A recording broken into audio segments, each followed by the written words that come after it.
अच्छे इंसान हैं जिन्होंने रेंट पे या आप ये कह सकते हैं इस्तेमाल करने के लिए एक भाईचारे में स्टूडियो दे दिया कि सर आप यहाँ से क्लास ले लीजिए। अभी तो नहीं तो ये हो रहा है कि कई जगह स्टूडियो की मांग की गई कि चलो भाई हमें कुछ समय के लिए इस्तेमाल करने के लिए दे दो, दे भी दिया। कुछ लोगों ने देने के बाद मना कर दिया।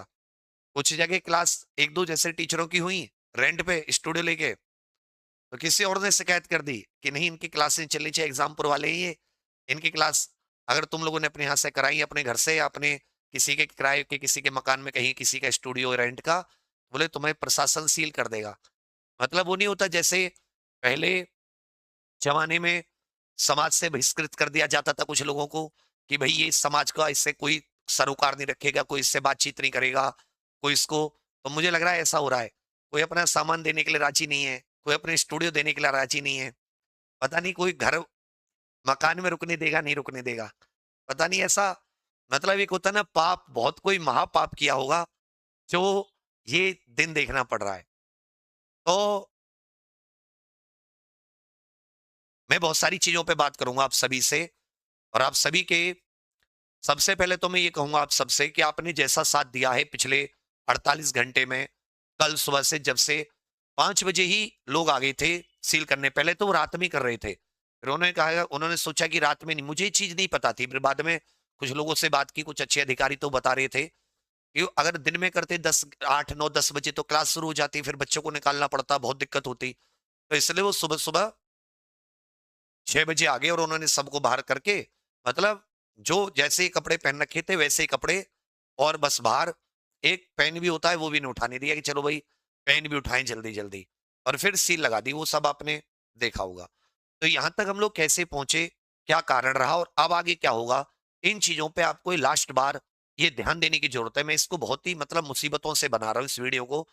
ये मैं नहीं चाहता कि भगवान कभी जिंदगी में किसी को ऐसा मौका मिले कि वो अपने बच्चों के सामने जो उनको हमेशा मजबूती से गर्व से सीना ऊंचा करके, गर्व से सर ऊंचा करके मेहनत करने की मेहनत करने की बात कहता है, उनसे ज्ञान देता है कि आप मेहनत कीजिए, उसका फल मिलेगा, ईमानदारी का फल मिलेगा। अपने मेहनत के दम पर आगे बढ़िए, किस्मत कुछ नहीं होती। अपनी उंगलियों से किस्मत रुकिए, किस्मत लिखिए।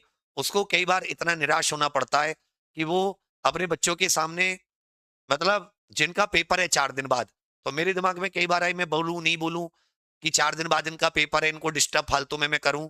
तो मेरा ये भी है कि मैं आपको नहीं डिस्टर्ब करना चाहता क्योंकि ये सालों साल बाद एग्ज़ाम आता है बहुत मुश्किलों से। आप लोगों के ऊपर उतना लोड पहले से रहता है, क्या होगा, क्या नहीं होगा। फिर मेरी एक और समस्या मैं आपको अपने ऊपर लाद दूँ और फिर आप एग्ज़ाम देने जाएँ तो सबसे मैं नहीं चाहता। पर इसको हम बोलने से पीछे भी नहीं हट सकते क्योंकि आपके उसी मेहनत को बचाने की मुहिम है सारी की सारी, जिससे आप सालों साल छोटे छोटे कमरों में रहकर, एक टाइम खाकर एक टाइम भूखे रहकर, किस तरह से अपने हर अभाव की जिंदगी जीकर कैसे कैसे आप तैयारी करते हैं, मेहनत करते हैं। फिर वो मेहनत से जब आप एग्जाम देते हैं फिर उसमें अनियमितता होती है, उसमें गड़बड़ियां होती हैं, फिर जो वो मन टूटता है, वो उससे मतलब बच्चा जो निराशा में चला जाता है, वो हमसे फिर देखा नहीं जाता। कब तक देखें, ये हमारी समझ से बाहर है। अब उसी को लेकर तो बच्चा हुआ क्या था कि हम लोग, जैसे आप जानते हैं, 6244 कांस्टेबल की भर्ती, उसका जो पेपर लीक हुआ उसमें उन्होंने बहुत बढ़ चढ़ के उस बात को सरकार के समक्ष रखा। फिर हम लोगों ने लखनऊ इको गार्डन में आंदोलन किया जिसकी वजह से वो एग्जाम मतलब दोबारा से हुआ, री एग्जाम हुआ। आप सब लोगों ने एग्जाम दिया। उसके बाद में भर्ती की मांग को लेकर हो या एज की मांग को लेकर मैं थोड़ी थोड़ी चीजें बोलता रहता था, पर ऐसे नहीं कि रेगुलर। तो ये मैं अभी बात किसी को नहीं बताया, पिछले साल यूपी ट्रिपल एस सी पेट का एग्जाम था, तो पेट के सेंटर बहुत दूर दूर चले गए। तो मैंने उसको लेकर ट्विटर पे और कुछ वीडियोस मैंने बनाई। तो उसको लेकर भी प्रशासन ने बुला के मुझे 3-4 दिन बहुत ज्यादा, एक होता नहीं कि मतलब बहुत ज्यादा परेशान करना, उल्टा सीधा बोलना, हर तरीके की, वो तो हम लोगों को ऐसा समझते हैं कि हम लोग मतलब संसार के सबसे, मतलब एक तरीके से कह सकते हो सबसे तुच्छ प्राणी है। मतलब हमारी कोई ना अस्तित्व है, ना हमारा कोई आत्मसम्मान है, ना हमारा कुछ है। हम टीचर हैं, प्राइवेट टीचर हैं, तो हम दुनिया के सबसे गंदे लोगों में से एक है। वो ऐसे ट्रीटमेंट करते हैं जो खुद